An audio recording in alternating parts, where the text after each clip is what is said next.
نے اپنے حبیب صلی اللہ علیہ وسلم کو رات میں بلایا تو میں یہ عرض کر رہا تھا کہ حدیث میں تفصیل بہت زیادہ ملتی ہے کہ آپ آسمانوں پر گئے، یوسف علیہ السلام سے ملاقات ہوئی، موسیٰ علیہ السلام سے ملاقات ہوئی، عیسیٰ علیہ السلام سے ملاقات ہوئی، ابراہیم علیہ السلام سے، اور پھر اللہ نے آپ صلی اللہ علیہ وسلم کو نمازوں کا تحفہ عطا فرمایا. تو یہ بہت احادیث میں اس کی تفصیل ملتی ہے، اور یہ سارے کام رات کے تھوڑے سے حصے میں ہوئے. پہلے تو میں اس بات کے تھوڑے سے دلائل دوں گا کہ یہ خواب نہیں تھا، یہ جاگتی حالت میں آپ کے جسم اطہر کے ساتھ ایک معجزہ تھا. غامدی صاحب کہتے ہیں یہ کیا تھا؟ خواب تھا. تو اب ہم غامدی صاحب کے دلائل بھی پیش کر دیتے ہیں اور پھر قرآن و سنت کے دلائل بھی. غامدی صاحب نے کہا ہے کہ رؤیا جو ہے نا عربی میں خواب کو کہتے ہیں. رؤیا کسے کہتے ہیں؟ خواب کو. جیسے سورہ یوسف میں ہے نا، وہ کیا تھا، انی رأیت احد عشر کوکبا، یوسف علیہ السلام نے کہا میں نے 11 ستارے دیکھے سجدہ کر رہے ہیں. تو ان کے ابا نے کہا لا تقصص رؤیا کا، اپنا یہ خواب کسی اور کو مت سنائیں. تو اس کو انہوں نے رؤیا سے تعبیر کیا ہے. کیا تعبیر کیا؟ رؤیا. تو یہی لفظ معراج کے بارے میں قرآن میں آتا ہے کہ اے نبی ہم نے آپ کے رؤیا کو، یہ جو رؤیا تھا نا اس کو ہم نے لوگوں کے لیے ایک آزمائش بنایا ہے. تو غامدی صاحب کہتے ہیں کہ رؤیا کسے کہتے ہیں؟ خواب کو، جیسے سورہ یوسف میں. اس کا جواب یہ ہے کہ رؤیا اصل میں خواب کو نہیں کہتے، رؤیا اصل میں منظر کو کہتے ہیں، سین کو کہتے ہیں. اور خواب میں بھی ایک منظر نظر آتا ہے، اس لیے خواب پر بھی اس کا اطلاق کر دیا جاتا ہے، ورنہ اصل رؤیا کا معنی منظر، سین، کوئی بھی چیز آپ دیکھیں چاہے جاگتی حالت میں یا خواب میں. کیونکہ رؤیا کا لفظ نکلا ہے رؤیت سے، رؤیت دیکھنے کو کہتے ہیں. آپ نے دیکھا نہیں رؤیت ہلال، تو کیا یہ خواب میں دیکھا جا رہا ہوتا ہے ہلال کمیٹی ہے بھائی؟ جب جاگتی حالت میں دیکھ کے اتنے اختلاف ہو رہے ہیں تو خواب میں دیکھ کے پتہ نہیں کیا ہو جائے گا، 6 عیدیں ہوں گی پھر تو یہ جاگتی حالت میں ان آنکھوں کے ساتھ رؤیت ہلال کمیٹی نہیں ہے. رؤیت انی ارا ما لا ترون انی اخاف اللہ، قرآن میں جہاں بھی رأى یرأى کا لفظ آیا ہے دیکھنے کے معنی میں، تو رؤیا وہ چیز جو دیکھی جائے. اب یہ خواب میں بھی ہو سکتی ہے اور جاگتی حالت میں بھی، اس لیے اس کا اصل معنی ہوتا ہے منظر، لیکن اس کا اطلاق خواب پر بھی ہوتا ہے کیونکہ خواب میں بھی ایک سین نظر آتا ہے آپ کو، پورا ایک منظر ہوتا ہے. تو اب ہم دیکھتے ہیں کہ قرآن میں جو نبی کے لیے معراج کے لیے رؤیا کا لفظ استعمال ہوا ہے وہ خواب کے معنی میں ہے یا منظر کے معنی میں، دونوں احتمال اس میں ہیں. تو ہم قرآن ہی سے فیصلہ کروا لیتے ہیں کہ وہ حقیقت تھی یا بولو خواب تھا. قرآن میں 2 واضح قرینے، اگر ہم حدیث کو ہٹا دیں، حدیث سے تو پتہ چلتا ہے کہ یہ خواب نہیں تھا، حدیث سے تو صاف کہ براق پہ بیٹھ کے آپ جا رہے ہیں. خواب میں ان تکلفات کی کیا ضرورت ہے؟ خواب میں آپ امریکہ جاؤ ایسے ہی پہنچ جاتے ہو بغیر جہاز کے بھی. یہ جو پورا براق آ رہا ہے، جبریل آ رہے ہیں، جایا جا رہا ہے، پھر وہاں امامت ہو رہی ہے، حدیث سے تو صاف پتہ چلتا ہے. لیکن ہم قرآن میں بھی دیکھتے ہیں کہ 2 واضح قرینے ہیں جن سے پتہ چلتا ہے کہ یہاں رؤیا خواب کے معنی میں نہیں ہے. سب سے پہلے اس رؤیا کے آگے پیچھے جو آیت ہے وہ خود ہی بتا رہی ہے. فرمایا وما جعلنا الرؤيا التي اريناك الا فتنة للناس والشجرة الملعونة في القرآن، کہ ہم نے اس رؤیا کو بھی اور قرآن میں جو ملعون درخت کا تذکرہ ہوا ہے ان دونوں چیزوں کو لوگوں کے لیے آزمائش بنایا. کیسے؟ ملعون درخت ہے شجرہ زقوم. قرآن میں آتا ہے کہ جہنم میں ایک درخت ہے جس کا پھل بے انتہا کڑوا، بہت کڑوا، جو جہنمیوں کو کھلانے کے لیے دیا جائے گا. اس پر مشرکین مکہ کہتے تھے کہ ایک طرف آپ کہتے ہیں جہنم میں آگ ہے، دوسری طرف کہہ رہے ہیں جہنم میں درخت ہے، درخت آگ میں نہیں اگتے. آئی بات سمجھ میں؟ تو اللہ نے قرآن میں فرمایا کہ اللہ، جس کا حاصل یہ ہے کہ اللہ کو یہ طاقت اور قدرت ہے کہ وہ آگ کے اندر بھی درخت پیدا کر دے.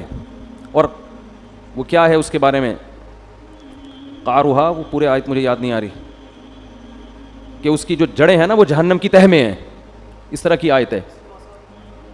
ابے نہیں بھائی بولی، خیر، یعنی اس جواب کا حاصل یہ ہے کہ اللہ کو یہ قدرت ہے کہ اللہ اس درخت کو جہنم کے اندر پیدا کر دے، اور جہنم کی تہ میں اس کی کیا ہے؟ جڑیں اور شاخیں اوپر ہیں. تو آگ میں اللہ پیدا کر سکتا ہے، اللہ کے لیے کوئی مشکل نہیں ہے. دیکھو ہم نے اگر پانی کے جانوروں کو نہ دیکھا ہوتا کبھی بھی تو ہم کہتے کہ پانی کے اندر انسان یا کوئی مخلوق زندہ نہیں رہ سکتی، سانس کیسے آئے گا؟ تو اللہ نے پانی کی ہی مخلوقوں کو پیدا کر دیا، کروڑوں مخلوق جو پانی کے اندر ہی زندہ رہتی ہیں، باہر نہیں نکلتی. تو اللہ کو یہ قدرت ہے کہ وہ اسی ماحول کے حساب سے چیزیں پیدا کر دے.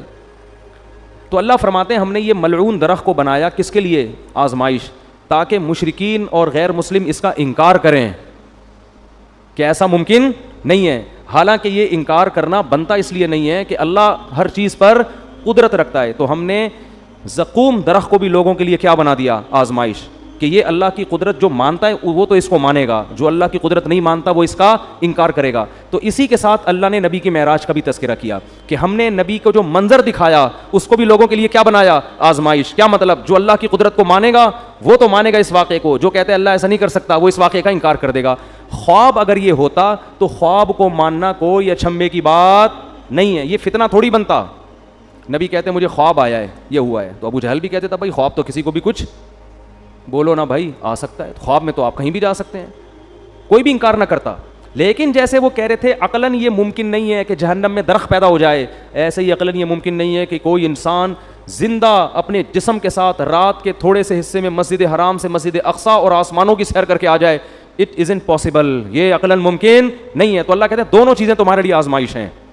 خدا کی قدرت کو مانو گے تو دونوں پہ یقین کرو گے, نہیں مانو گے تو دونوں کا انکار کرو گے. تو یہ بہت بڑی دلیل ہے کہ یہاں رؤیا سے مراد معراج میں حقیقت ہے جسم کے ساتھ, خواب اس سے مراد نہیں ہے, ورنہ یہ آزمائش نہ ہوتا. دوسرا قرآن میں واضح اشارہ کیا, وہ تو صراحت ہے. سورہ بنی اسرائیل شروع ہو رہی ہے سبحان الذی, پاک ہے وہ ذات, اسرا بعبدہ, جو اپنے بندے کو رات کے تھوڑے سے حصے میں لے گیا, من المسجد الحرامی الی المسجد الاقصی, مسجد حرام سے مسجد اقصی. یہاں اللہ نہیں کہہ رہے کہ میں نے خواب میں لے گیا ہوں. میں جب میں کہتا ہوں کہ میں رات کو کے تھوڑے سے حصے میں آپ کو یہاں سے وہاں لے گیا, تو اس کا مطلب کیا ہوتا ہے؟ لے کر گیا یا خواب دکھایا ہے بھائی؟ آپ کہہ رہے ہو کہ بھائی دیکھو میں تمہیں اپنے ساتھ ملیشیا لے کر گیا تھا اور میں نے تمہیں وہاں گھمایا اور پھرایا, پھر میں تمہیں وہاں, تم دبئی کی اب کوئی آدمی کی نئی شادی ہوئی ہے فرض کر لو, بیگم کو ہنی مون کے لیے مری لے کر گیا, بعد میں پھڈا ہو گیا, بیگم کو کہہ رہے دیکھو میں تمہیں اپنے ساتھ اس دن مری لے کر گیا تھا, پھر میں تمہیں نتھیا گلی کی میں نے تمہیں سیر کرائی, پھر میں وہاں سے ہم نے ٹن مارا ادھر کی طرف, ہم مڑے سوات مردان کی معلوم جبا ہے کیا ہے, بہرحال جو بھی ہے, وہاں سے ٹن مار کے اسلام آباد سے ہم اگلی فلائٹ سے واپس آئے. کوئی بندہ وہاں بیٹھا ہوا کہہ رہا ہے یار آپ بھابھی سے اتنی محبت کرتے ہو؟ ہاں جی میں تو بہت محبت کرتے, بہت اچھا خواب دکھایا اپنے بھابھی کو. آپ بولو گے تمہارا دماغ خراب ہو گیا, میں خواب کی باتیں کر رہا ہوں, میں کہہ رہا ہوں میں لے کر گیا. تو جب کوئی عام آدمی یہ بات کرتا ہے, دوسرا اس کو خواب کہے گا, تو آپ کو غصہ آئے گا کہ نہیں آئے گا؟ اللہ سورہ بنی اسرائیل شروع اس طرح سے کر رہے ہیں سبحان الذی, پاک ہے وہ ذات, اسرا بعبدہ, جو اپنے بندے کو لے گیا, لیلاً, رات کے تھوڑے سے حصے میں. یہ تنوین تقلیل کے لیے, تھوڑے سے حصے میں بھی اللہ اپنی قدرت دکھا رہا ہے. خواب کا تذکرہ ہوتا تو نہ رات کہنے کی ضرورت تھی, نہ رات کا تھوڑا حصہ کہنے کی ضرورت تھی. سمجھ میں نہیں آ رہی بات؟ دوسری بات, تیسرا قرینہ, اللہ اس آیت کو شروع کر رہا ہے سبحان الذی, ہر عیب سے پاک ہے وہ ذات.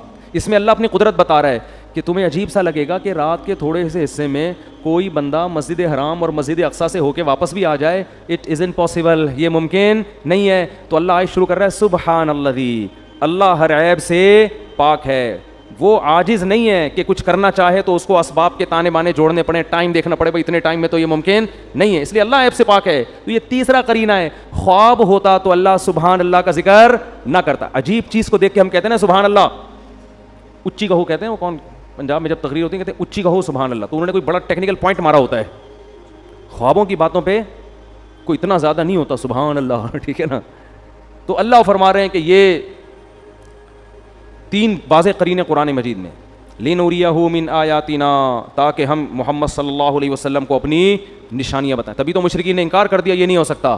اگر خواب کی بات ہوتی تو وہ انکار نہ کرتے. پھر جب انکار کیا تو اللہ فرماتے ہم نے اس واقعے کو آزمائش بنایا.